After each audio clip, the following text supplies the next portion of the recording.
మన ప్రభు అయినటువంటి యేసుక్రీస్తు వారి ప్రశస్త నామంలో మన తండ్రి అయినటువంటి దేవునికి నా హృదయపూర్వకమైనటువంటి కృతజ్ఞత స్తుతులు అర్పిస్తున్నాను. అలాగనని దేవుని వాక్యాన్ని ఆసక్తి కలిగి వింటున్న మీ అందరికీ నా హృదయపూర్వకమైన వందనాలు తెలియజేస్తున్నాను. దేవుని పిల్లలారా, మరలా ఈ యొక్క ఆదివారం ఈరోజు మీ మధ్య దేవుని అమూల్యమైన వర్తమానాన్ని, ఆయన మాటలు పంచుకున్న అవకాశాన్ని దేవుడు నాకు అనుగ్రహించినందుకు నేను ఎంతగానో సంతోషిస్తూ ఉన్నాను. ప్రతి వారములు ఈ రీతిగా మీ మధ్య దేవుని మాటలు పంచుకునే అవకాశాన్ని నాకు రావటం చాలా సంతోషమనే నాకు అనిపిస్తుంది. ఈరోజు మన యొక్క పాఠంలో నుంచి కొన్ని విషయాలు మనం విందాం.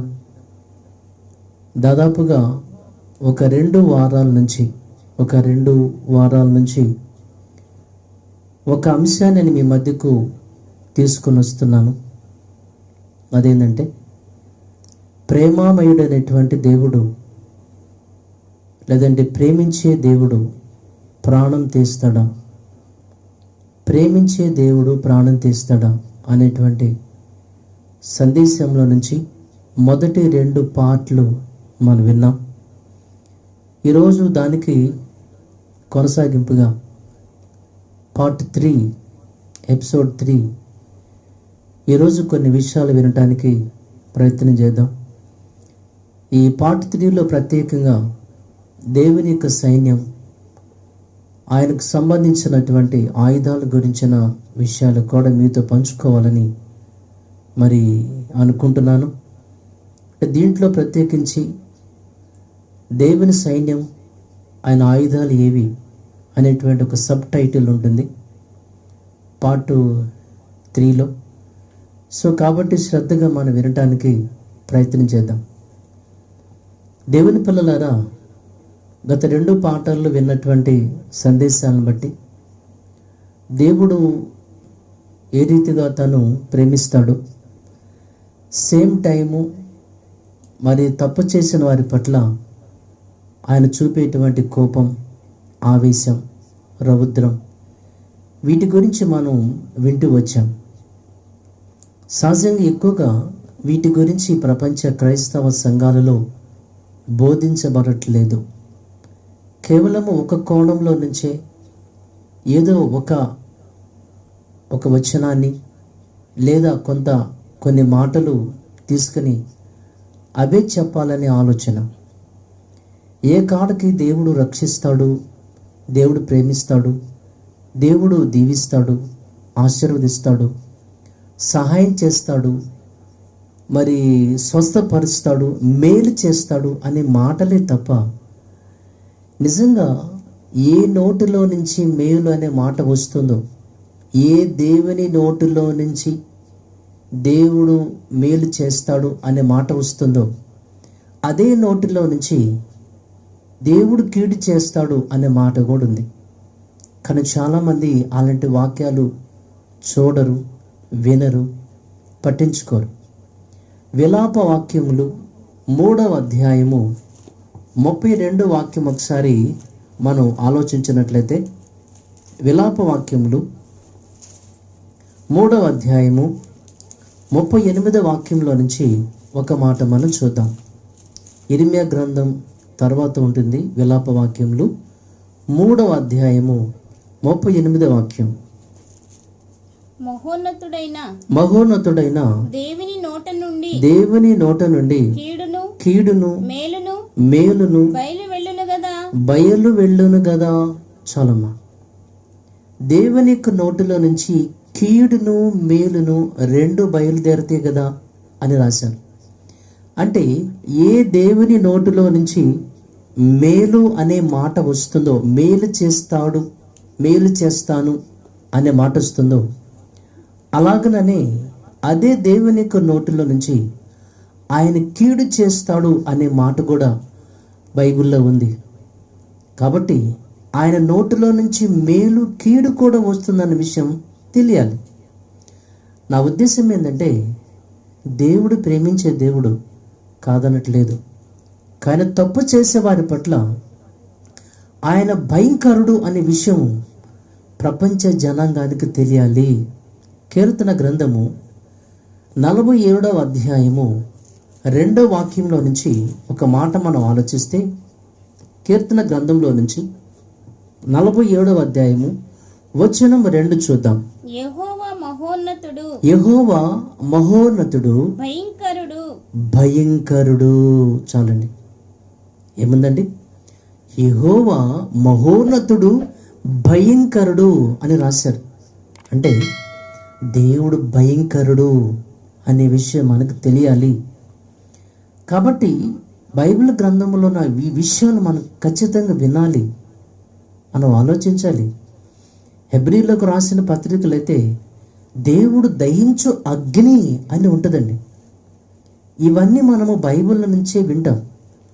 ఏ బైబిల్ గ్రంథంలోనైతే దేవుడు మేలు చేస్తాడని రాయబడిందో అదే బైబిల్ గ్రంథంలో నుంచి దేవుడు కీడు చేస్తాడు అనే మాట కూడా ఉంది. అది మనకు తెలియాలి. దేవుడు ప్రేమించేవాడు, అలాగే దహించే అగ్ని. ఆయన భయంకరుడు.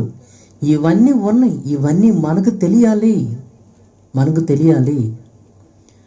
ఈ రోజున ప్రపంచ క్రైస్తవ సంఘాలు ఒక కోణంలో నుంచి ఆలోచన చేస్తూ ఆయన కేవలము ప్రేమిస్తాడు, రక్షిస్తాడు, మనం ఎలా ఉన్నా, మన జీవితాలు ఏ రీతిగా ఉన్నా క్షమించే గొప్ప దేవుడు, ఆదరిస్తాడు అనేటువంటి ఆలోచన తప్ప, తప్పు చేస్తే ఆయన భయంకరుడు, దయించు అగ్ని అనే విషయం ఎవరు చెప్పటం లేదు. ఇవన్నీ బైబిల్లో ఉన్నాయండి.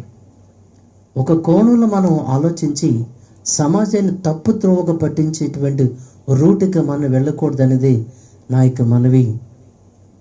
ఏమండి, 4 గుడ్డి వాళ్ళు ఏను ఎలా ఉంటుందో చూద్దామని వెళ్ళారంటండి.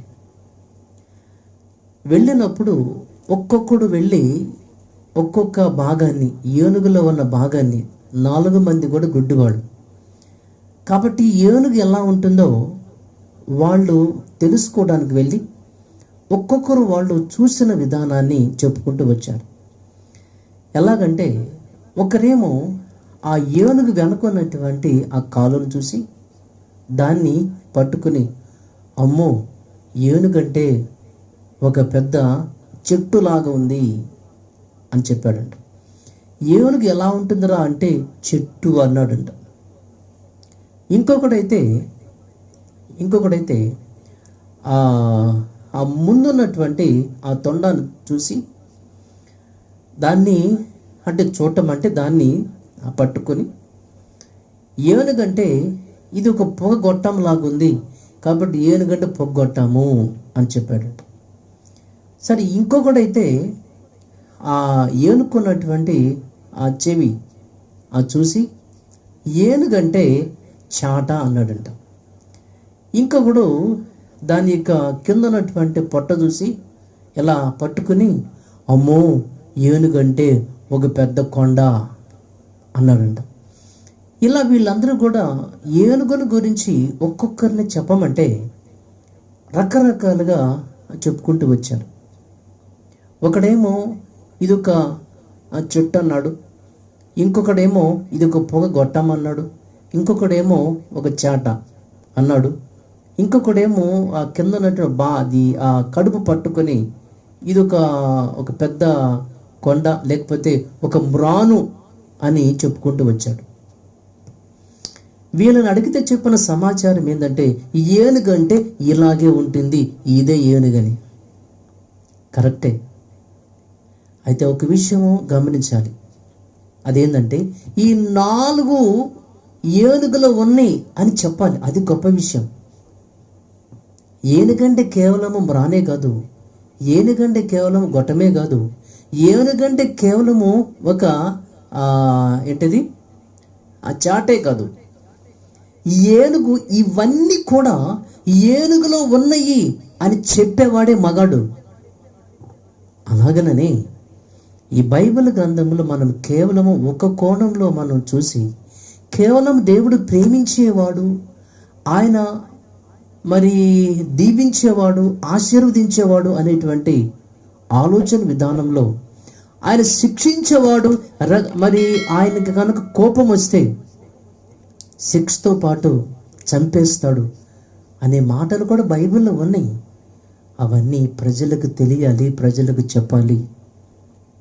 ఇకపోతే మనము ఈ బైబిల్ గ్రంథంలో నుంచి ఒకసారి మనము మరి ఆలోచించినట్లయితే, ప్రియమైనటువంటి దేవుని పిల్లలారా, ఒక తండ్రి తన బిడ్డ తప్పు చేసినప్పుడు సహజంగా తను ఏం చేస్తారంటే శిక్షించడానికి ఇంట్లో ఏదో ఒక ఆయుధాన్ని పెట్టుకోవటం అనేది మనం చూస్తాం. అంటే ఏదైనా ఒక చిన్న కర్ర కానీ, ఇంకా వాడు ఎక్కువ తప్పు చేస్తే ఇంకేదైనా బెల్ట్ కానీ, ఇట్లాంటివి సహజంగా ప్రతి ఇంట్లో ప్రతి తండ్రి తల్లి పెట్టుకుంటూ ఉంటారు. అలాగనే మనము స్కూల్లో కనుక ఆలోచన చేస్తే పిల్లలు తప్పు చేసినప్పుడు వారిని శిక్షించడానికి స్కూల్లో కూడా వాళ్ళు ఏం చేస్తారంటే ఏదైనా బెత్తం కానీ లేదా స్కేల్ కానీ ఏదో ఒకటి ఒక రూల్ కర్ర కానీ ఇలాంటివి యూజ్ చేస్తూ ఉంటారు శిక్షించడానికి. సో అలాగనే మరి ప్రజలను శిక్షించడానికి, నేరం చేసిన వారిని శిక్షించడానికి పోలీసు వారి దగ్గర కూడా లాఠీలు ఉంటాయి. అలాగనే వాళ్ళ దగ్గర మరి ఒక బెల్టు, తర్వాత గన్ను, తుపాకీ, ఇంకా వాళ్ళని మరణదండన చేయడానికి, ఉరి శిక్ష వేయటానికి ఉరితాడు, ఇవన్నీ కూడా మారణాయుధాలు అని చెప్పచ్చు. ఆయుధాలు శిక్షించడానికి వాడే ఇటువంటి ఆయుధాలు. ఇంకా మనం ఇతర దేశాలకు కనుక వెళితే, కొన్ని గల్ఫ్ దేశాలకు వెళ్తే అక్కడ వారు చేసిన నేరాన్ని బట్టి కత్తి, ఖడ్గాలు యూజ్ చేస్తూ ఉంటారు, గన్నులు యూజ్ చేస్తూ ఉంటారు. వాళ్ళ మరి వేళ్ళు కానివ్వండి, చేతులు కానీ కాళ్ళు కానీ కట్ చేస్తూ ఉంటారు. ఇంకా వాళ్ళని మన దేశంలా కాకుండా నేరం చేసిన వాళ్ళ విషయంలో వాళ్ళని ఉరి తీయటానికి ఏదైనా ఒక ఇది క్రేన్ తీసుకొచ్చి అందరూ చూస్తూ ఉండగా, జనాల మధ్య ప్రజలు చూస్తూ ఉండగా ఒక మంచి సెంటర్లో ఆ నేరం చేసిన వ్యక్తిని ఉరి తీయటం అనేది సహజంగా మనం వింటూ చూస్తూ ఉంటాం. ఇవన్నీ దేనికోసం అనంటే, అంటే ఇలాంటివి ప్రజలు చూసినప్పుడు మరి పిల్లలకు కానివ్వండి, పెద్దోళ్ళకు కానివ్వండి, ఒక భయం అనేది వస్తుంది. భయం లేని వారికి ఇలాంటి సంగతులు, ఇలాంటి సిచ్యువేషన్స్ వాళ్ళు కనుక చూస్తే వారికి ఆటోమేటిక్గా భయం అనేది ఏర్పడుతుంది. ఈ రోజున మరి ఈ ప్రపంచ జనాంగానికి దేవుడు అంటే అసలు భయం ఉందా అని మనం కనుక ఆలోచిస్తే, మలాకి గ్రంథము 1వ అధ్యాయము 6వ వచనం. మలాకి గ్రంథం 1వ అధ్యాయము వచనం 6.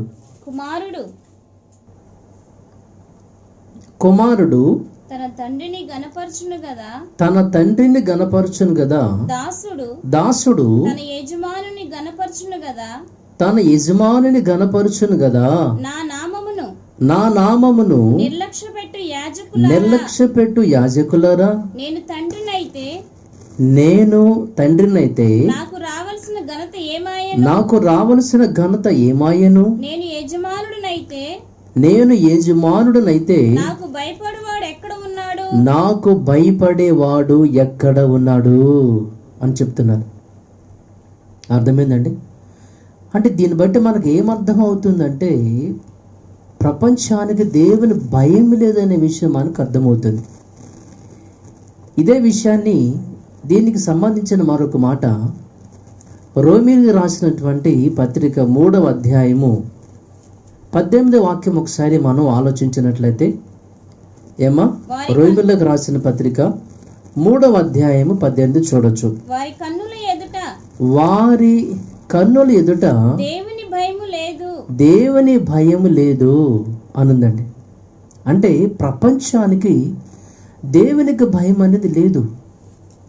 ఏమండి, ఇంట్లో ఉన్నటువంటి పిల్లలను భయపెట్టడానికి తండ్రి ఒక చిన్న కర్రో బెల్ట్ ఏ రీతిగా ఉపయోగిస్తాడు, స్కూల్లో పిల్లలను భయపెట్టడానికి ఒక స్కేలో లేదంటే బెత్తం ఏ రీతిగా ఉపయోగిస్తారు, అలాగనని జనాంగాన్ని భయపెట్టడానికి పోలీసు వాళ్ళు లాఠీలు గన్నలు ఏ రీతిగా ఆయుధాలు ఉపయోగిస్తారు, అలాగనే ఈ ప్రపంచానికి కూడా దేవుని భయం అనేది ఖచ్చితంగా లేదు. కాబట్టి ఈ ప్రపంచానికి దేవుని భయము రావటానికి దేవుడు కూడా తన యొక్క ఆయుధాలను చూపిస్తున్నాడు. అదేంటి దేవునికి ఆయుధాలు ఏమిటి అని మీరు అంటారా?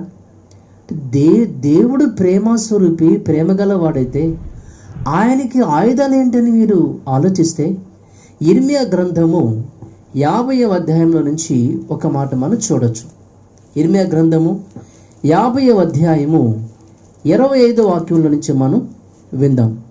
కల్దీల దేశంలో ప్రభువును సైన్యములకు అధిపతియునగు యెహోవాకు పని ఉన్నది. యెహోవాకు పని ఉన్నది.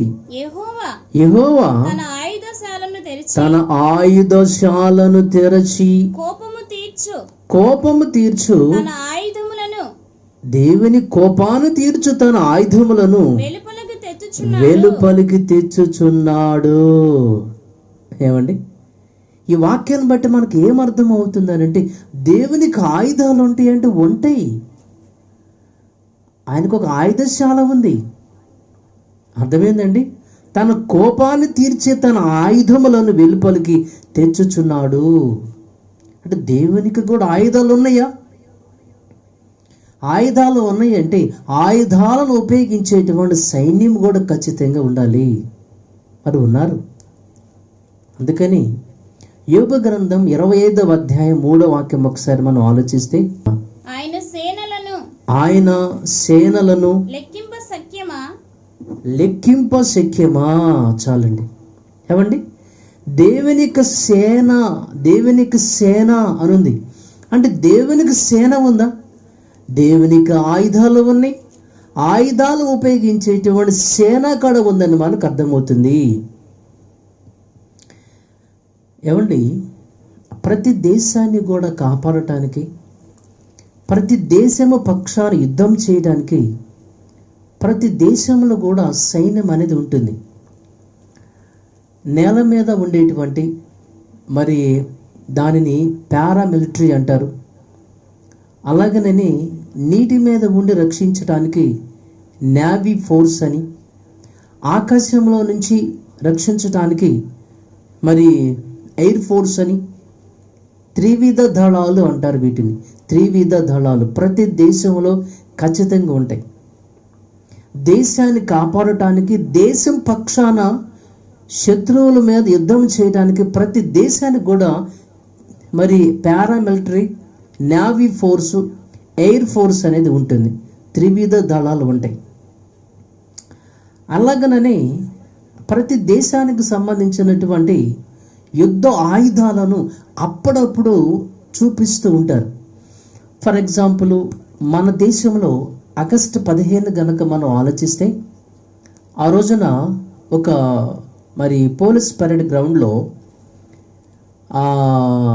ఏం చేస్తారంటే మనకున్న ఆయుధాలను, మనకున్న యుద్ధ ఆయుధాలను, బాంబు కానివ్వండి, మరి ఫిరంగులు కానివ్వండి, లేకపోతే అణుబాంబులు, తర్వాత క్షిపణులు, ఇలాంటి యుద్ధ ఆయుధాలని మన వాళ్ళు సంవత్సరానికి ఒకసారి మన ఆయుధాలు, అలాగే మన వాడుకున్నటువంటి సైన్యము, వాళ్ళు చేసే విన్యాసాలు, యుద్ధ విన్యాసాలు, ఇవన్నీ మనము సహజంగా ప్రతి సంవత్సరం ఒకసారి ఈ ప్రపంచానికి చూపిస్తూ ఉంటాం. మాకు ఇంతమంది సైన్యం ఉన్నారు, మాకు ఇన్ని ఆయుధాలు ఉన్నాయని ప్రతి దేశంలో కూడా వారి దేశానికి ఉన్నటువంటి సైన్యాన్ని గురించి కానివ్వండి, వారి దేశానికి ఉన్నటువంటి ఆయుధాల గురించి కానివ్వండి, ఖచ్చితంగా ఈ ప్రపంచానికి చూపించి భయపెట్టే ప్రయత్నము ప్రతి దేశం వాళ్ళు కూడా చేస్తారు. అర్థమైందండి? అలాగనని దేవుడు కూడా, దేవునికి ఒక సైన్యం ఉంది, ఆయన దగ్గర ఆయుధాలు ఉన్నాయి, ఆయుధశాలే ఉంది. ఆయుధశాలే ఉంది. తన కోపాన్ని తీర్చడానికి కొన్ని ఆయుధాలు ఉన్నాయి ఆయన దగ్గర. నా ప్రియమైనటువంటి దేవునిక పిల్లలారా, ఆయన గొప్ప సైన్యం ఉందండి. అందుకని ఆయన గురించిన మాట ఏంటంటే, సైన్యములకు అధిపతి యెహోవా అని మనం చూస్తామండి. ఏమండి, సైన్యములకు అధిపతి యెహోవా అనే మాట సుమారుగా బైబిల్ గ్రంథంలో 75 సార్లకు మించే ఉంటుంది. సైన్యములకు అధిపతి యెహోవా అనే మాట సుమారుగా 75 సార్లకు మించే ఉంటుంది. ఏమండి, సైన్యం అనేది ఎవరికి ఉంటుంది? సైన్యం అనేది యుద్ధాలు చేసే వాళ్ళకే ఉంటుంది. యుద్ధం చేసే వాళ్ళకి సైన్యం అనేది ఉంటుంది. యుద్ధం చేసే వాళ్ళకే సైన్యం అనేది ఉంటే ఆ సైన్యానికి ఆయన అధిపతి అని ఉందండి. అర్థమైందండి? అంటే ఆయన సైన్యాధిపతి. ఆయన యుద్ధం చేస్తాడా? యుద్ధం చేస్తాడు కాబట్టి ఆయనకు ఒక సైన్యం ఉంది. ఆ సైన్యానికి దేవుడు అధిపతి ఆయన. అదేంటండి దేవుడు యుద్ధాలు చేయటం ఏంటని సహజంగా మనం అనుకుంటూ ఉంటామండి. ఏ కాడకి కూడా దేవుడు ప్రేమిస్తాడు, ప్రేమామయుడు, రక్షిస్తాడు, మరి సహాయం చేస్తాడు, ఆయన స్వస్థపరుస్తాడు, మేలులు చేస్తాడు, కాపాడతాడు. ఈ భజనే తప్పండి. దేవుడు శపిస్తాడు, శిక్షిస్తాడు, ప్రాణం తీస్తాడు, యుద్ధాలు చేస్తాడని ఎవరు చెప్పటం లేదండి. ఏమండి, ఒకవేళ చెప్పినా కొంతమంది ఊరుకోవట్లేదండి. అదేమంటే ఇలాంటి మాటలు చెప్పకూడదు అంటారండి. ఏమండి, మాకు దగ్గరలో ఒక పాస్టర్ గారు ఉన్నారు. ఆవిడ అప్పుడప్పుడు మన అమ్మాయి దగ్గరికి షాప్ దగ్గరికి వెళ్తూ, సారా షాప్ దగ్గరికి వెళ్తూ మాట్లాడుతూ ఉంటుంది. డిసెంబర్ మాసంలో తన దగ్గరికి వెళ్ళినప్పుడు, ఏంటి మీ పాస్టర్ గారు పండగలు లేవని చెప్తున్నారు అని. అదేందంటే అన్నీ చెప్పేదేమంది, బైబిల్లో లేదు కదా క్రిస్టమస్ పండగ చేయమని. క్రిస్టమస్, ఈస్టర్లు ఇవన్నీ కూడా బైబిల్ లేవు కదా అని అమ్మాయి అంటే, లేవన్న సంగతి అందరికీ తెలుసులే, కానీ ఇవన్నీ చెప్పకూడదు అందంట. దీన్ని బట్టి మనకు ఏమర్థమవుతుందంటే, ఈనాడు చాలామంది బోధకులు కొన్ని విషయాలు చెప్పటం లేదు, చెప్పకూడదు. ఎందుకనంటే చెబితే ఎలా? అసలే ప్రజలకు పండగలంటే ఇష్టం కదా, జనాలకి పండగలంటే ఇష్టం కదా. మనం చెప్పేమనుకో, ఇక పండగలే లేని కాడికి ఇక మన చర్చికి ఎందుకు అని ఆలోచించి పండగలకి రారు, చర్చిలకి రారు వాళ్ళు. అంటే ఏ కాడికి వాళ్ళు సంతోషపరిచే మాటలు, వాళ్ళని ఫంక్షన్లు పండుగలు ఉన్నయని చెప్పాలి, బైబిల్ లేని చెప్పాలి. ఏమండి, ఇంకా దేవుడు దీవిస్తాడు, ఆశీర్వదిస్తాడు, మీకు మేలు చేస్తాడు, ఇలాంటి చెబితేనే జనాలు వస్తారు. నీవు తప్పు చేస్తే దేవుడు శిక్షిస్తాడు అని గనక చెబితే ఎవరూ రారు కదా. అందుకని జనాలకు అనుకూలమైన బోధ, అది బైబిల్లో లేకపోయినా వాళ్ళని అట్రాక్ట్ చేయడానికి, వాళ్ళ సంఘానికి నడిపించడానికి లేని బోధ. అదేమంటే అన్నీ చెప్పకూడదండి. ఏంటండి ఇది? ఏమండి, అన్నీ చెప్పకపోతే దేవుడు ఎందుకు రాయించాడండి? 66 పుస్తకాల్లో దేవుడు ఎందుకు రాయించాడు? 66 పుస్తకాల్లో ఉన్న ప్రతి వచనాన్ని ప్రపంచంలో ఉన్న ప్రతి మనిషికి తెలియాలని దేవుని యొక్క ఉద్దేశం అండి. ప్రతి మనిషికి తెలియాలి. నీవేమో కొన్నే చెప్పాలి, కొన్ని చెప్పకూడదంటే ఏంటి? తప్పు కదండి. దేవుడు ఎందుకు రాయించాడు? మొత్తం ప్రతి వాక్యము కూడా ఈ ప్రపంచ జనాంగానికి తెలియాలని. ఏ బైబిల్ గ్రంథంలో అయితే దేవుడు ప్రేమిస్తాడని ఉందో అదే బైబిల్ గ్రంథంలో ఆయన శిక్షిస్తాడనే మాట కూడా ఉంది. అది కూడా చెప్పాలి. ఈ బైబిల్ గ్రంథంలో ఆయన సైన్యములకు అధిపతి అని, ఆయన యుద్ధాలు చేస్తాడని. ఏమండి ఒక మాట చెప్పమంటారు? సంఖ్యాకాండం 21వ అధ్యాయం 15వ వాక్యం ఒకసారి మనం చూద్దాం. సంఖ్యాకాండంలో నుంచి అండి 21వ అధ్యాయము 15వ వాక్యం ఒకసారి మనం విందాం.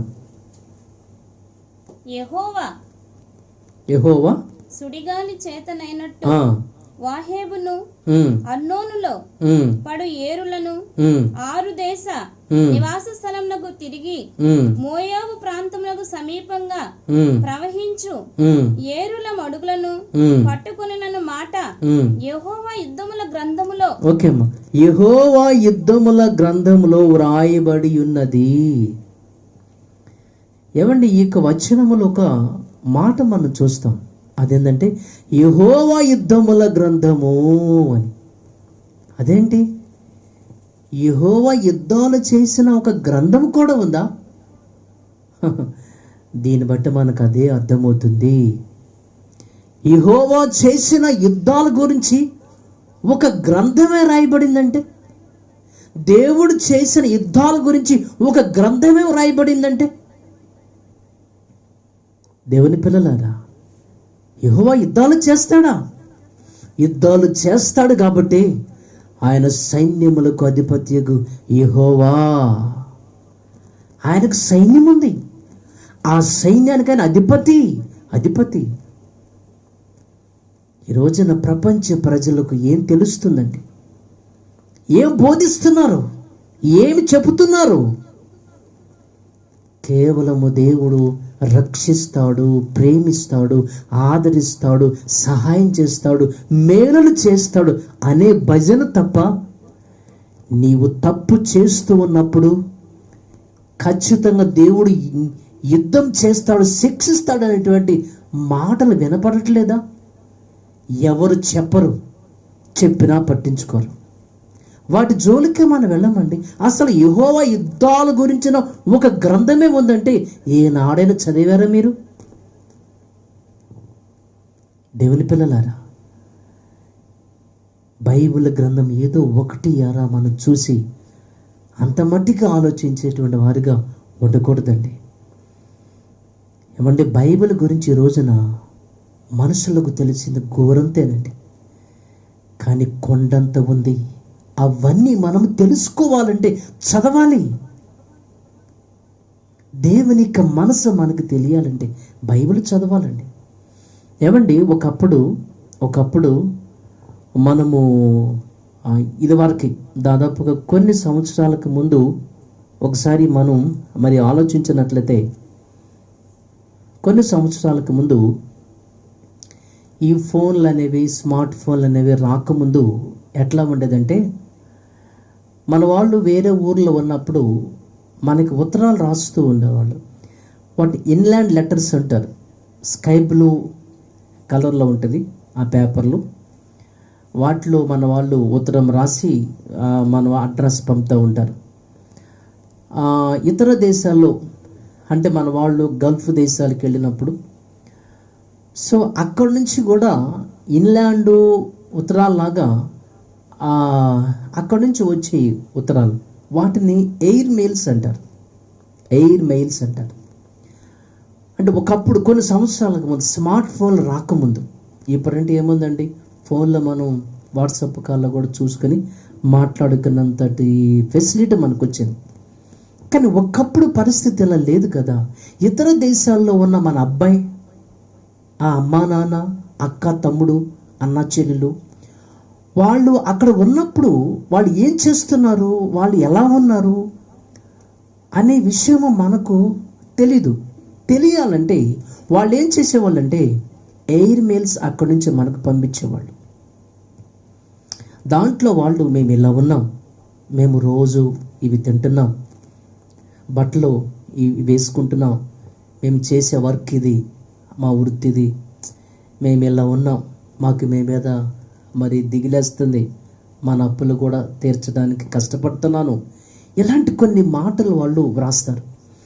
అంటే ఇతర దేశాల్లో ఉన్నటువంటి మన వాళ్ళ యొక్క మనసు మనకు తెలియాలంటే ఎయిర్ మెయిల్స్ ద్వారా, ఆ ఉత్తరాల ద్వారా వాళ్ళ మనసు మనకు అర్థమవుతుంది.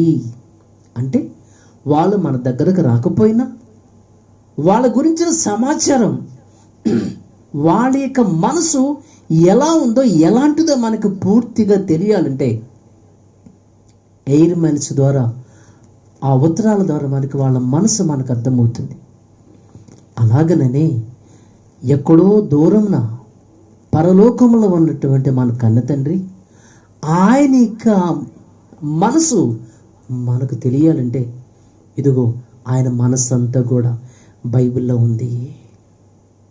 ఆయన ఎవరు, ఆయన ఎలాంటి వాడు, ఆయన స్వభావం ఏంటి, ఆయన కేవలము ప్రేమించేవాడేనా, ఆయనకి కోపం ఉంటుందా ఉండదా, యుద్ధాలు చేస్తాడా చేయడా, ఇవన్నీ మనకు తెలియాలంటే, ఆయన స్వభావం అనేది మనకు తెలియాలంటే ఆయన మనసంతా కూడా ఈ బైబిల్ గ్రంథంలోనే వ్రాయబడి ఉంది. కానీ మనమేమో అదేమి చూడం.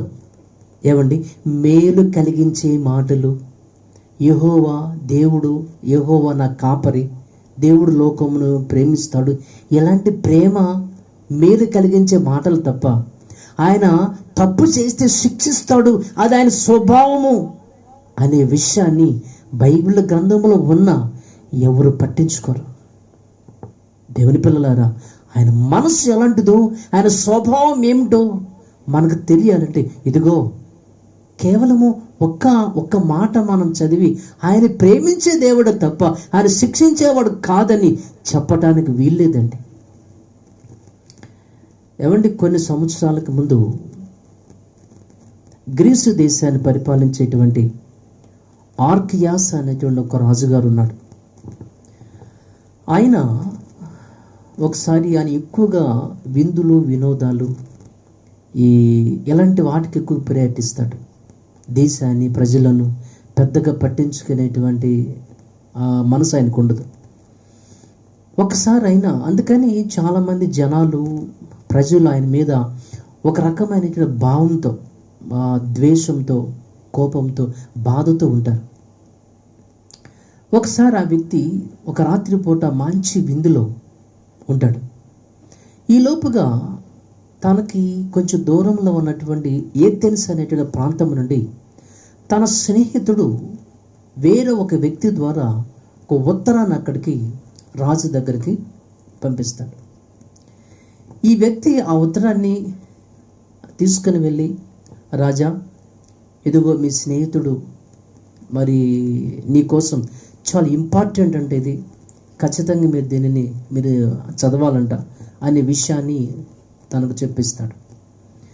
ఆర్కెస్ అనేటువంటి ఒక రాజుగారు, నా ఫ్రెండే కదా, వాడికి నా మీద ఉన్నటువంటి ప్రేమతో, స్నేహంతో వాడేదో కొంచెం అలా మంచి మాటలు, ప్రేమ గల మాటలు వ్రాసి ఉంటాడులే, అంతకుమించి ఏమో కాదండి, మీకు ఏదో ప్రమాదం ఉందని కూడా ఏముండదులే అని చెప్పేసి ఆయన దానిని నవ్వేసి తనకి బెల్ట్ కింద ఆ ఉత్తరాన్ని పెట్టుకున్నాడు. ఇంతకీ మార్నింగ్ లేచి చూస్తే ఆ వ్యక్తి చంపబడ్డాడు. ఏంటా అని చెప్పేసి ఆ బెల్ట్ కింద ఉత్తరాన్ని తీసి చూస్తే తన స్నేహితుడు తనకు రాసిన లెటర్ అది. స్నేహితుడా, నీ మీద కుట్ర జరుగుతుంది, ఈ రాత్రి నిన్ను చంపడానికి పొంచి ఉన్నారు, ఒక పెద్ద ప్రమాదం ఉంది, జాగ్రత్త అని చెప్పి తన యొక్క ప్రమాదం నుంచి తప్పించుకునే మార్గాన్ని కూడా ఆ వ్యక్తి ఉత్తరంలో రాశాడు. కానీ ఆ రాజుగారు ఆ రోజు నా స్నేహితుడే కదా, తను మంచి మాటలే, ప్రేమించే మాటలే కదా అని అనుకొని పక్కన పడేశాడు.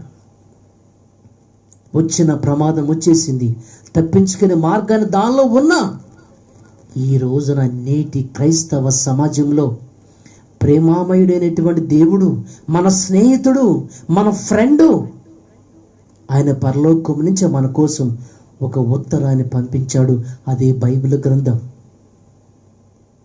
మనమేం చేస్తున్నామంటే, ఆయన ప్రేమించే దేవుడు కదా, ఆయనకి కోపం ఎందుకుంటుంది, ఆయన శిక్ష ఎందుకుంటుంది, ఆయనకి మరి మరి మనకి ప్రమాదాలు ఎందుకుంటాయి అని ప్రతి ఒక్కరు కూడా ప్రమాదాల గురించి ఆలోచించకుండా ఆయన ప్రేమించేవాడనే భజనతోనే సాగుతూ ఉన్నారు. దేవుని పిల్లలారా, ఈ రోజున ప్రపంచ జనాంగానికి దేవుని గురించి తెలిసిన సమాచారం కొద్దిగానే గొప్ప ప్రమాదం పొంచి ఉందని బైబిల్లో ఉంది. బయట భయంకరమైన వైరస్లు ఉన్నాయని బైబిల్లో ఉంది. ఆ వైరస్ల నుంచి విడిపించేటువంటి మార్గాన్ని కూడా దేవుడు రాయించాడు, కానీ ఎవరు పట్టించుకోవట్లేదు. ఈ రోజున విందులు, వినోదాలతో, పండగలతో, భోజనాలతో ఎవరికి వారు సంతోషంగా ఉంటున్నారు తప్ప ఈ బైబిల్ పక్కన ఉన్నా దాన్ని ఎవరు తీయటం లేదు, పట్టించుకోవటం లేదు. నా మాటలు మీకు అర్థం అవ్వాలి. దేవుడు అంటే ఏమనుకుంటున్నారండి? ఏమంటే ఇంగ్లీష్లో GOD గాడ్ అంటారండి. ఏమండి గాడ్ అంటే అబ్రివేషన్ ఏంటో మీకు చెప్పమంటారా? G అంటే జనరేటర్, అంటే పుట్టించేవాడు, నిర్మించేవాడు, పుట్టించేవాడని. O ఫర్ ఆపరేటర్ అంటే నడిపించేవాడని. D అంటే డిస్ట్రాయర్, నాశనం చేసేవాడు, చంపేవాడని అర్థం. ఏమండి గాడ్, GOD గాడ్ అంటే అర్థం ఏంటి? పుట్టించేవాడు, నడిపించేవాడు, తర్వాత నిన్ను నాశనం చేసేవాడు, నిన్ను చంపేవాడు. అది ఈ రోజున ప్రపంచ జనాంగానికి కేవలం దేవుడు ప్రేమిస్తాడు, ప్రేమిస్తాడు, ప్రేమిస్తాడు, రక్షిస్తాడు, సహాయం చేస్తాడు, స్వస్థపరుస్తాడు, మేలు చేస్తాడనే మాటలే తప్ప ఆయన తప్పు చేస్తే శిక్షిస్తాడు. ఆయన దగ్గర ఆయుధాలు ఉన్నాయి, ఆయుధాలు ఉపయోగించేటువంటి సైన్యం ఉంది. ఆయన సైన్యాధిపతి అన్న సంగతి ఎంతమందికి తెలుసండి? ఈ సైన్యాన్ని నడిపించేవాడు కూడా ఆయనేనని యోవేల గ్రంథం 2వ అధ్యాయము 11 వాక్యాన్ని ఒకసారి మనం విందాం. యోవేల గ్రంథం 2వ అధ్యాయము 11 చూద్దాం. యెహోవా తన సైన్యమును నడిపించుచు, యెహోవా తన సైన్యమును నడిపించుచు, ఉరుము వలె, చాలమ్మా, యెహోవా తన సైన్యమును నడిపించుచు. సైన్యాన్ని నడిపిస్తుంది ఆయనే, నడిపిస్తున్నాడు. యెహోవా యుద్ధాల గురించిన గ్రంథమే ఉందంటే దీన్ని బట్టి మీరు ఒకసారి ఆలోచించండి. దేవుని పిల్లారా, అని ప్రేమించే దేవుడే కాదనటం లేదు. నేను ఏనుగుని ఒక పక్కే చూడొద్దు, మనం 4 పక్కల మనం చూడాలి. ఇవి 4 ఏనుగులో ఉన్నాయని నిరూపించాలి. అది బైబిల్ పూర్తిగా చదివిన వాడి యొక్క లక్షణం, బైబిల్ బోధకుడి యొక్క లక్షణం. ఏదో ఒకటి తీసుకుని ఆయన ప్రేమించేవాడనే మాట వద్దండి. ప్రేమిస్తాడు, కాదనటం లేదు నేను, ప్రేమించే దేవుడే. సేమ్ టైము నువ్వు తప్పు చేస్తే సైన్యములకు అధిపతి ఆయన, ఎంతకి ఆయన యుద్ధం ఎవరితో తెలుసా? ఎవరితో యుద్ధం? సైన్యాధిపతి అయిన దేవునికి ఎవరితో యుద్ధం? ఇర్మియా గ్రంథం 21వ అధ్యాయము వచనం 5 చూద్దాం.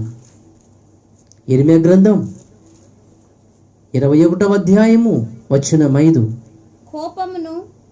కోపమును రౌద్రమును అత్యుగ్రతయు కలిగిన వాడవై బాహుబలముతోను, కోపమును రౌద్రమును అత్యుగ్రతయు కలిగిన వాడవై బాహుబలముతోను చాచిన చేతితోను నేనే మీతో యుద్ధము చేసేదను.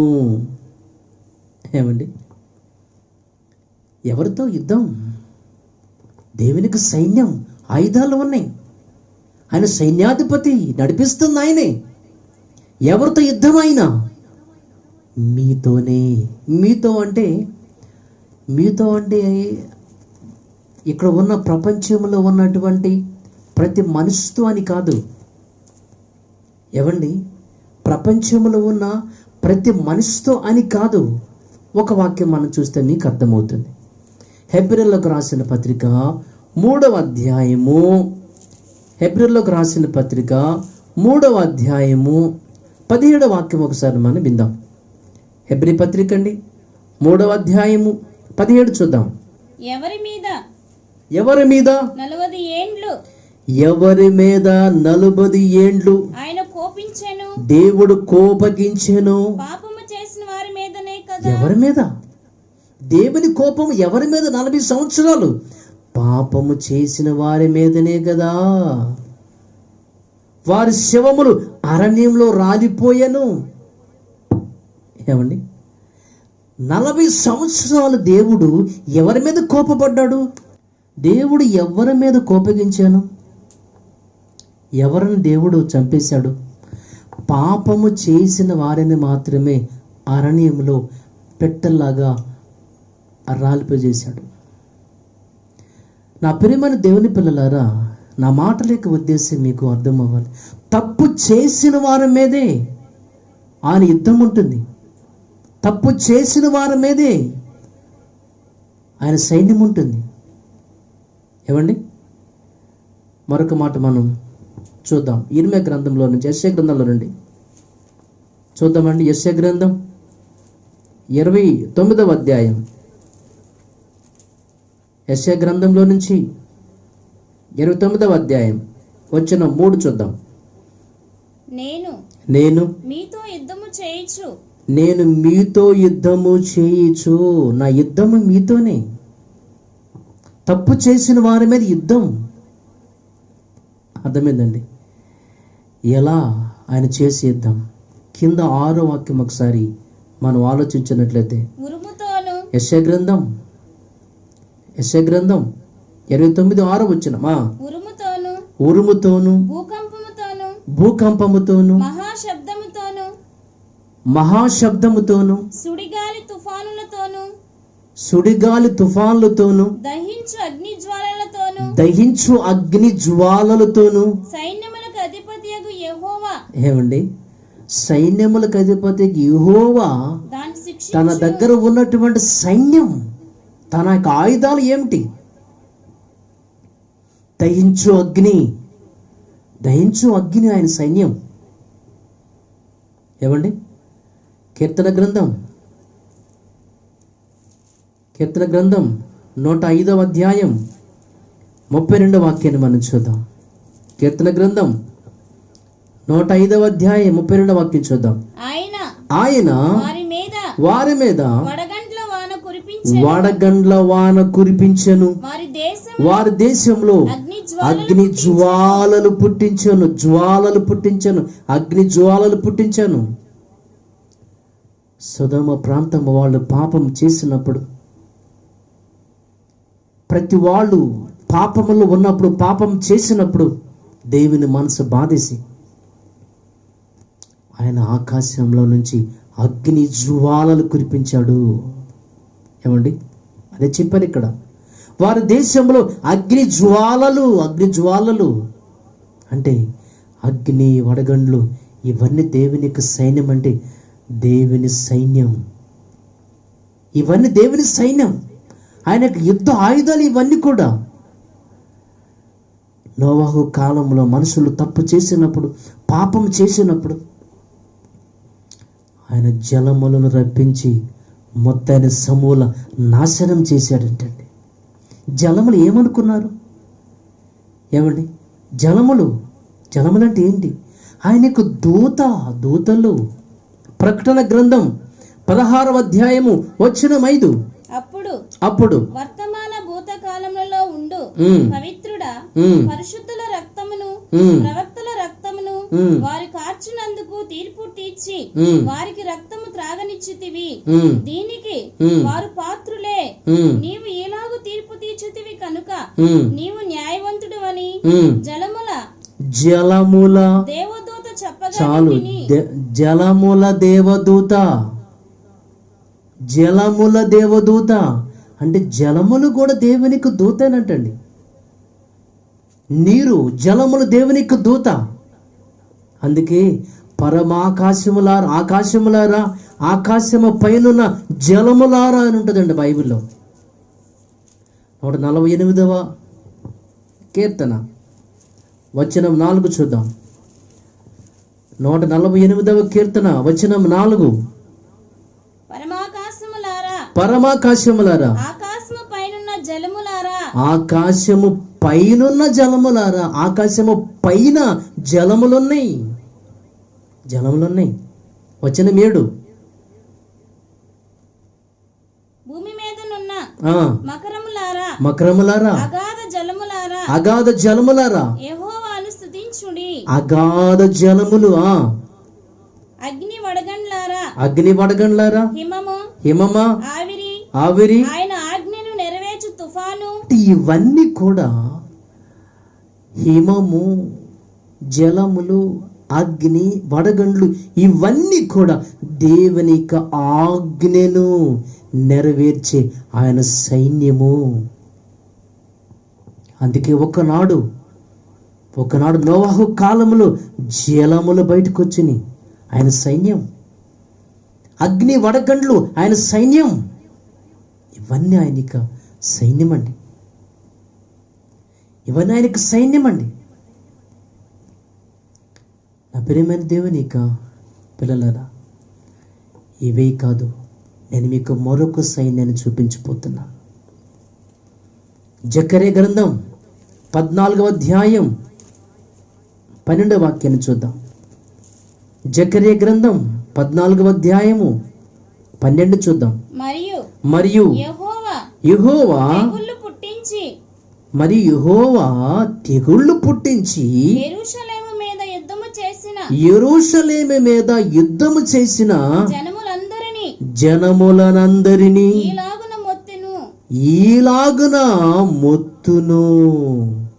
యెహోవా తెగుళ్ళు పుట్టించి యెరూషలేము మీద యుద్ధము చేసిన ఆయన. యుద్ధము ఎలా? తెగుళ్ళు పుట్టించి యుద్ధము చేశాడంటండి.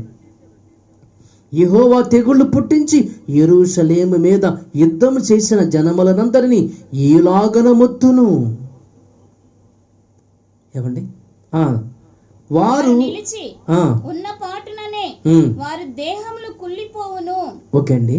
సో ఈ వాక్యాన్ని బట్టి మనకు అర్థమైనటువంటి విషయం ఏంటంటే, దేవుడు తెగుళ్ళు పుట్టించి కూడా యుద్ధము చేస్తాడు.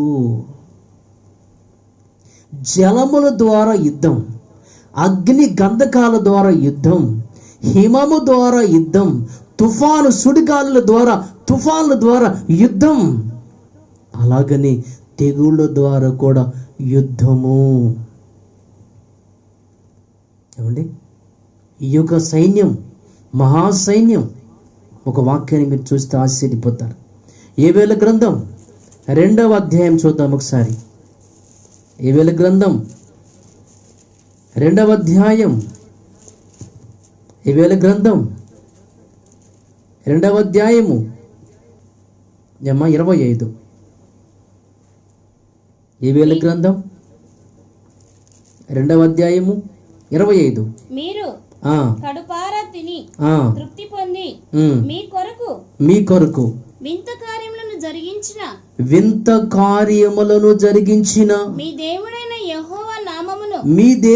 యెహోవా నామమును స్తుతించునట్లు నేను పంపిన మిడతలను, మీరు బాగా వినాలి ఇక్కడ, నేను పంపిన మిడతలను, గొంగళి పురుగులను, పసరు పురుగులను, చీడ పురుగులను ఆను నా మహాసైన్యము,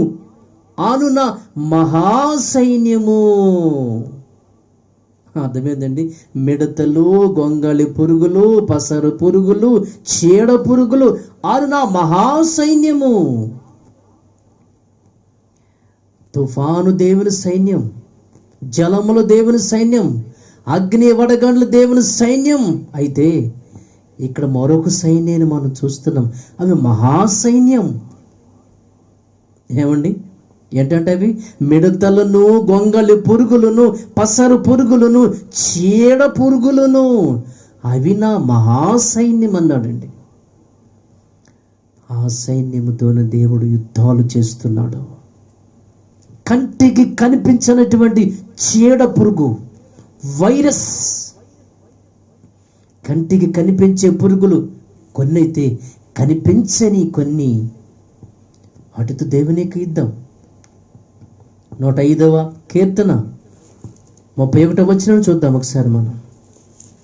105వ కీర్తన 31 వచనం. ఆయన ఆజ్ఞ ఇయ్యగా జోరీగలు పుట్టెను, వారి ప్రాంతములన్నిటిలోనికి దోమలు. ఆయన ఆజ్ఞ ఇయ్యగా జోరీగలు. మనం అప్పుడప్పుడు చూస్తూ ఉంటాం టీవీలో, ఏమండి, గుంపులుగా ఈగలు ఒక పట్టణం మీద, ఒక సిటీ మీద, ఒక ఊరి మీద దాడి. 34వ వచనం. దేవుడు ఆజ్ఞ ఇయ్యగా పెద్ద మిడతలను, లెక్కలేని చీడ పురుగులు, దేవుని ఆజ్ఞ ఇయ్యగా లెక్కలేని చీడ పురుగులు, కంటికి కనిపించిన వైరస్లు, ఇవన్నీ దేవుని యొక్క మహాసైన్యం అండి, మహాసైన్యం. ఎందుకు ఇవన్నీ యుద్ధాలు చేస్తుంది? ఎందుకు దేవుడు యుద్ధాలు చేయవలసి వస్తుంది? అక్కడే 106వ కీర్తన 29వ వాక్యం ఒకసారి మనం ఆలోచిస్తున్నట్లయితే, 106వ కీర్తన 29వ వచనం. వారు తమ క్రియల చేత ఆయనకు కోపము పుట్టించగా వారిలో తెగులు రేగను. దేవునికి కోపము పుట్టించగా, వారు చేసే నీచమైనటువంటి పనులను బట్టి, దేవునికి విరుద్ధమైన పనులను బట్టి, వాక్యానికి భిన్నమైనటువంటి జీవితాన్ని బట్టి దేవునికి కోపము పుట్టించగా వారిలో తెగుళ్ళు పుట్టెను, వైరస్లు పుట్టెను. ఏమండి, వైరస్ గుట్టలు. ఈ రోజున మనిషి భయపడిపోతున్నాడండి. అన్ని ఖాళీ, దేశాలు మొత్తము రోడ్లు ఖాళీలు. ఇవన్నీ బైబిల్ గ్రంథంలో ఈనాడు తండ్రి వ్రాయించిన వాక్యాలండి. ఎస్కేల్ గ్రంథం ఒకసారి మనం చూద్దామా? ఎస్కేల్ గ్రంథంలో నుంచి 28వ అధ్యాయము, త్వరగా మనం ముగించుకుందాం. ఎస్కేల్ గ్రంథం 28వ అధ్యాయము 23 చూద్దాం. ఎస్కేల్ గ్రంథం 28వ అధ్యాయం 23 చూద్దాం. నేను యెహోవానని వారు తెలుసుకొనున్నట్లు తెగులును దాని వీధులలోనికి పంపించుదును. తెగులును దాని వీధులలోనికి పంపించుదును. అందుకని వీధులన్నీ బ్లాక్, అన్ని రోడ్లు క్లోజ్, ఎక్కడ పోవడానికి లేదు. రోడ్లన్నీ క్లోజ్ చేసి పడేశారు. ఈనాడు దేవుడు వ్రాయించి చెప్పినటువంటి ఉన్నతమైన మాటలండి ఇవి. రోడ్లన్నీ క్లోజ్, వీధులు మొత్తము క్లోజ్. ఎందుకంటే తెగులును దాని వీధులలోనికి పంపించుదును. రోడ్ల మీదకి వెళ్ళొద్దు, పక్క వాళ్ళతో మాట్లాడొద్దు, ముట్టుకోవద్దు. పక్క వాళ్ళ దగ్గరికి వెళ్ళావా, ముట్టుకున్నావా, పట్టుకున్నావా, అంటుకుంటుంది. ఇదే విషయాన్ని దేవుడు సుమారుగా BC క్రీస్తుకు పూర్వం ఇర్మియా గ్రంథంలో ఒక మంచి మాట రాయబడి ఉంటుందండి. ఈ వచ్చినటువంటి ఈ భయంకరమైన వైరస్ల గురించి సుమారుగా క్రీస్తుకు పూర్వం ఇర్మియా గ్రంథం 25వ అధ్యాయంలో ఉంటుందండి.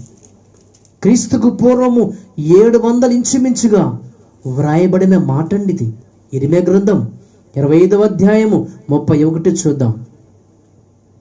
భూమి అంతముల వరకు సందడి వినబడును. భూమి అంతముల వరకు సందడి.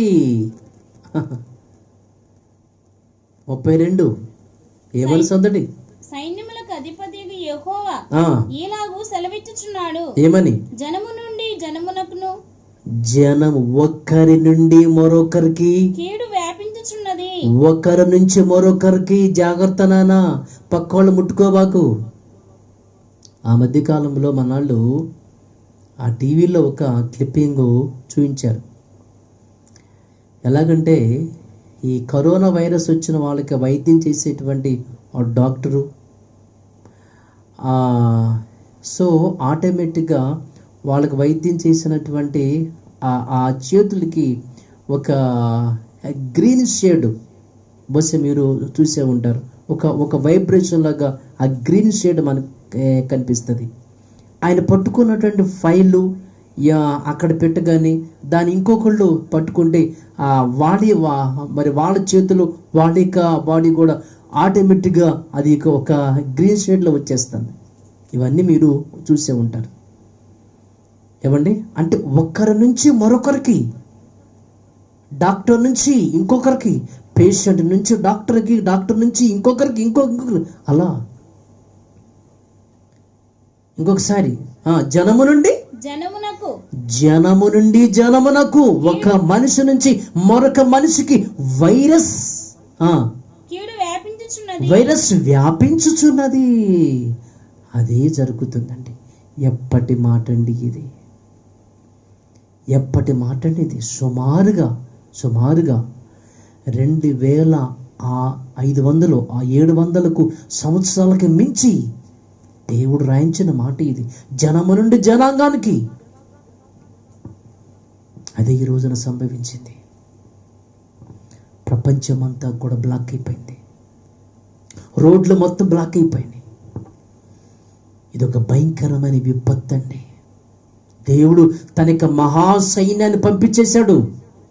ఇవన్నీ అని చెప్పాడు, ఇవన్నీ నా మహాసైన్యం అన్నాడు. ఆయన మహాసైన్యం వచ్చేసింది. ఎక్కడికక్కడ పెట్టల్లాగా రాలిపోతున్నారండి.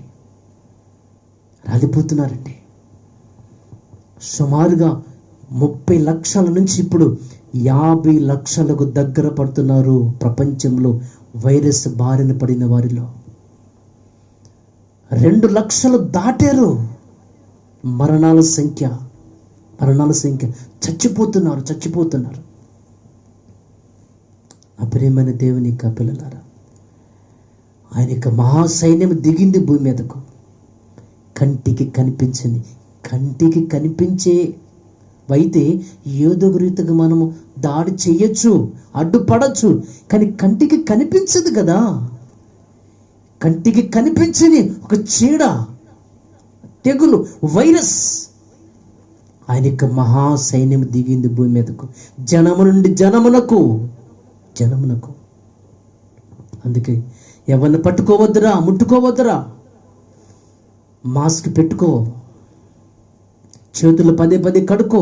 అంటే పదే చేతులు కడుక్కుంటే నీకు రాదేనా? ఏమండి, ఎవరిని ముట్టుకోని వాళ్ళకు కూడా, ఎవరి దగ్గరికి వెళ్ళని వారికి కూడా, అసలు బయటికి పోని వారికి కూడా ఈ కరోనా వైరస్ ఎలా వస్తుందంటారు? చేతులు కడుక్కుంటే కుదరదు. ఇదే ఇర్మియా గ్రంథం 2వ అధ్యాయము 22వ వాక్యం ఒకసారి మనం విందాం. ఇది కూడా దేవుడు రాయించాడు. ఇర్మియా గ్రంథం 2వ అధ్యాయము 22 చూద్దాం. నీవు క్షారముతో కడుగుకొనినను విస్తారమైన సబ్బు రాసుకొనినను, నీవు శానిటైజర్ రాసుకొనినను, నీవు సబ్బు రాసుకొనినను, నువ్వు పదే కడిగినను, నీ దోషము మరొక వలె నాకు కనబడుచున్నది. ఎంత గొప్ప మాట అండి. నీవు పదే శానిటైజర్తో కడుక్కున్నా, నీవు పదే సోపుతో కడుక్కున్నా, నీ మనసులో ఉన్న దోషం ఉంది, నువ్వు చేసిన పాపాలున్నాయే, అవి నాకు కనబడుచున్నవి మరొకవలే. దాన్ని కడుక్కోవయ్యా. చేతులు కడుక్కుంటే ఉపయోగం ఏముంది? నువ్వు పదే స్నానం చేస్తే ఉపయోగం ఏముంది? నువ్వు మాస్క్ పెట్టుకున్నా, డాక్టర్లు చెప్పిన ఎన్ని జాగ్రత్తలు పాటిస్తున్నా ఎందుకు విస్తరిస్తుంది ఇక వైరస్? డాక్టర్లు చెప్పేటువంటి ప్రతి సూత్రాన్ని ప్రతి జాగ్రత్తని పాటిస్తున్నా ఎందుకు వస్తుందో డాక్టర్లకి అర్థం అవటం లేదు. ఎలా వస్తుంది అని వారికి అర్థం అవటం లేదు. అదే చెప్పాడు దేవుడు, నువ్వు చేతులు కడుక్కున్నా, సబ్బుతో కడుక్కున్నా ఉపయోగం ఏముంది? నీ మనసు నాకు మరకవలె, నీ హృదయము, నీ దోషము, నీకు పాపాలు నాకు కనిపిస్తున్నాయ్యా, దాన్ని కడుక్కో అన్నాడు. చేతులు కడుక్కుంటే ఉపయోగం లేదు. దేవుని పిల్లలారా, కడుక్కోవలసింది చేతులు కాదండి. కడుక్కోండి మంచిదే, కానీ దానికి ముందు మెయిన్ మనస్సును మనం కడుక్కోవాలి. అలా కడుక్కోవాలంటే ఏ సోపు కావాలంటారా? ఏం కావాలంటారా? యేసుక్రీస్తు వారి యొక్క రక్తమే. మొదటి యోహాను పత్రిక 1వ అధ్యాయము 7వ వాక్యాన్ని చూద్దాం. మొదటి యోహాను 1వ అధ్యాయము 7వ వాక్యాన్ని చూద్దాం. ఓకే, అయితే ఆయన వెలుగులోనున్న ప్రకారము మనమును వెలుగులో నడుచున ఎడల మనము అన్యోన్య సహవాసము కలవారమై ఇందుము. అప్పుడు ఆయన కుమారుడైన యేసు రక్తము, యేసుక్రీస్తు వారి యొక్క రక్తము ప్రతి పాపము నుండి మనలను పవిత్రులనుగా చేయును. Very good. యేసుక్రీస్తు వారి యొక్క రక్తము ప్రతి పాపము నుంచి.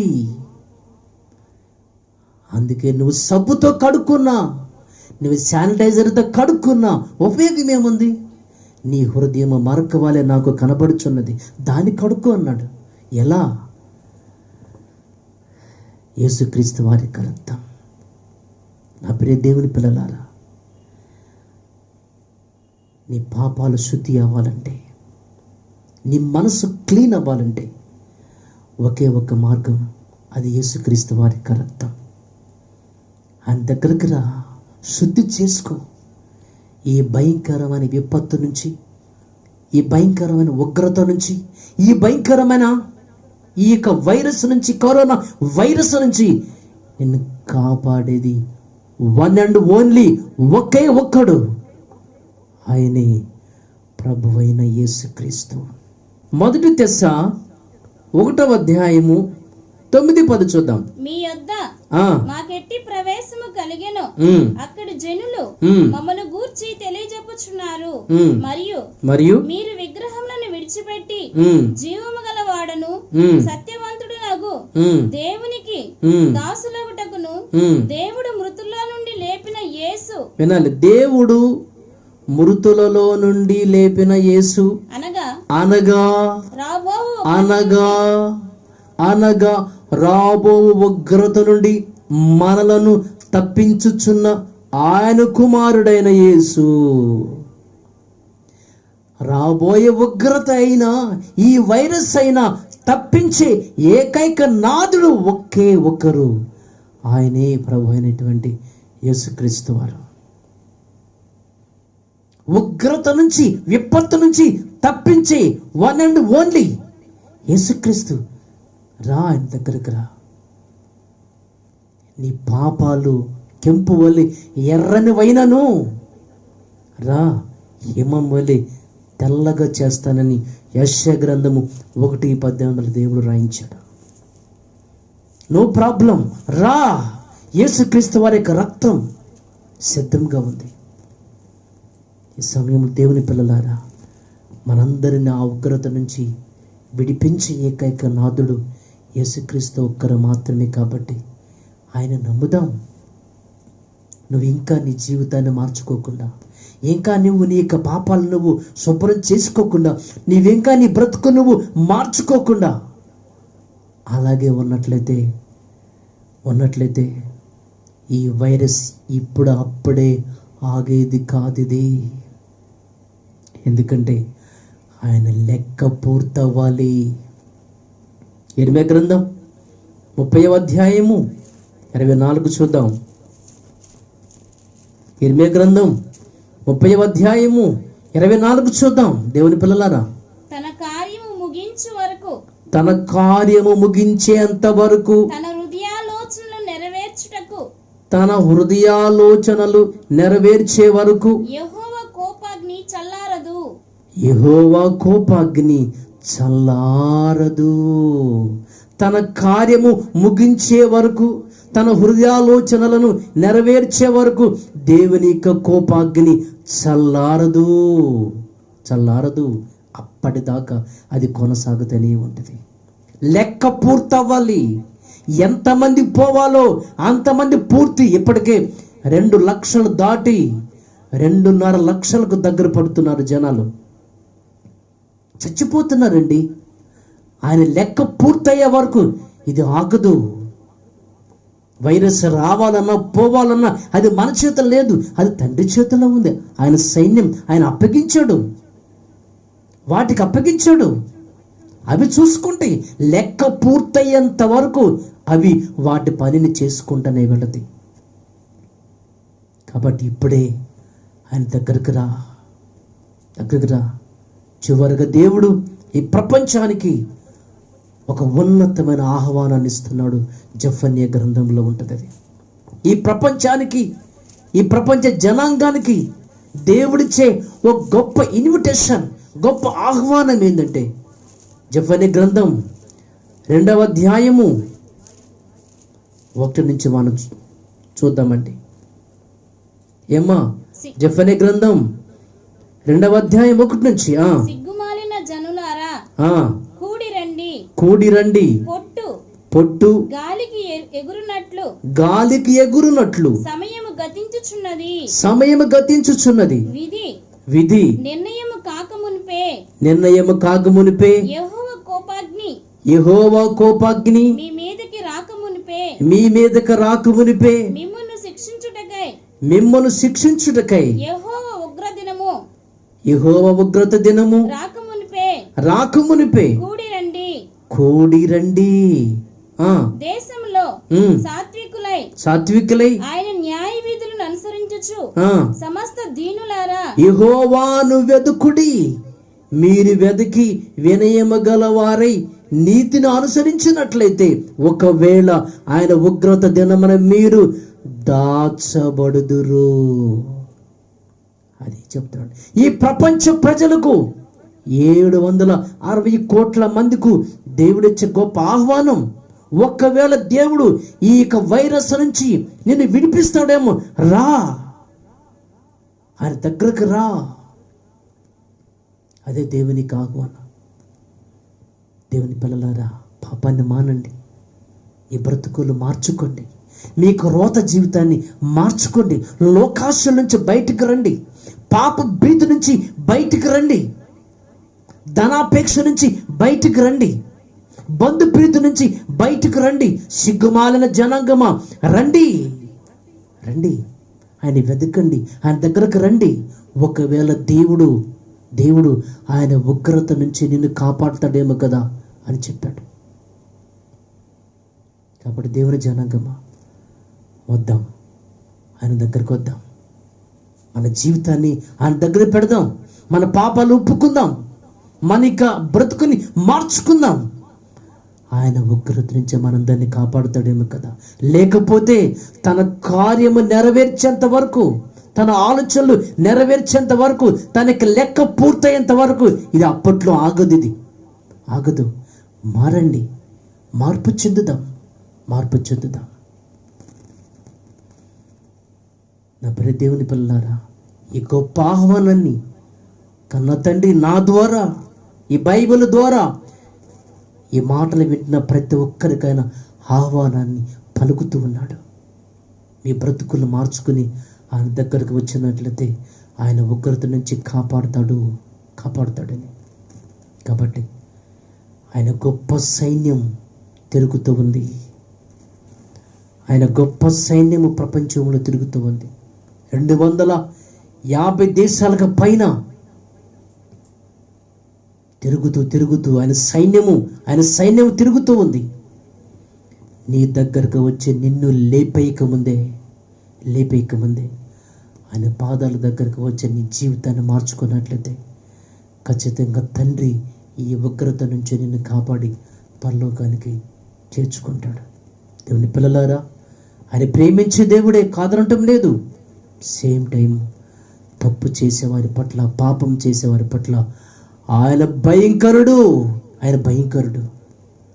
అది నీవు గుర్తెరిగి భయముతో వణుకుతో జాగ్రత్తగా బ్రతకడానికి ప్రయత్నం చేయండి.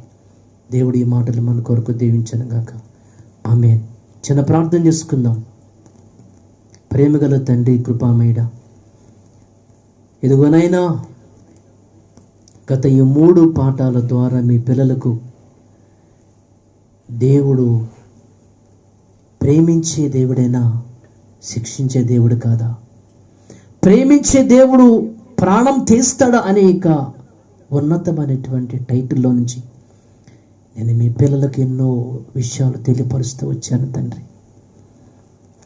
నాయనా, ఆయన యొక్క నోట్లో నుంచి మేలు కీడు 2 వస్తాయని, దహించు అగ్గినని, ఆయన భయంకరుడని, ఆయన సైన్యములకు అధిపతి యెహోవానని ఎన్ని వాక్యాలు వింటున్న మేము పట్టించుకోకపోతే నష్టము మాకేనయ్యా. ప్రమాదం ఉందని, తన సైన్యము ద్వారా ప్రమాదం ఉందని తెలియపరిచిన పట్టించుకోకపోతే నష్టం మాకే జరుగుతుంది నాయన. ఈ సమయంలో ఈ మాటలు వింటున్న ప్రతి ఒక్కరు నా ప్రభువా, ప్రతి ఒక్కరు తండ్రి, ఈ భయంకరమైన ఉగ్రత నుంచి, ఈ భయంకరమైనటువంటి వైరస్ అనేటువంటి మీ ఆయుధము నుంచి తప్పించుకోవాలంటే, ఈ వైరస్ అనే మీ ఆయుధము నుంచి తప్పించుకోవాలంటే ఒకే ఒక మార్గం, యేసుక్రీస్తు వారి రక్తములు కడగపడి ఆయన దగ్గరకు వచ్చినప్పుడు ఈ ఉగ్రత నుంచి మీరు కాపాడతారనేటువంటి మీ మాటను బట్టి మీకు స్తోత్రం. ఈ వాక్యం వింటున్న ప్రతి ఒక్కరునైనా వారి జీవితాలు మార్చుకున్నైనా, వారి యొక్క బ్రతుకులు మార్చుకున్నైనా, మీ పాదాల దగ్గరకు వచ్చినైనా మీ పిల్లలు ఈ ఉగ్రత నుంచి కాపాడబడే వారిగా, పరలోకానికి వారసత్వాన్ని పొందుకునే వారిగా ప్రతి ఒక్కరు ఉండాలని కోరుకుంటూ, కేవలం దేవుడు ప్రేమించే దేవుడే కాదు కానీ తప్పు చేస్తే ఆయన భయంకరుడు, శిక్షిస్తాడు, తన మారణాయుధాల చేత, తన సైన్యము చేత, తన యుద్ధాయుధాల చేత లేపేస్తాడు అనేటువంటి ఆలోచన ప్రతి ఒక్కరు గ్రహించిన వారై భయముతో వణుకుతో వారి జీవితాన్ని జాగ్రత్తగా కాపాడుకోవాలని కోరుకుంటూ యేసు పవిత్ర నామన ఈ ప్రార్థన అడిగి వేడుకొనుచున్నాను తండ్రి. ఆమేన్. ఆమేన్. అందరికీ వందనాలండి.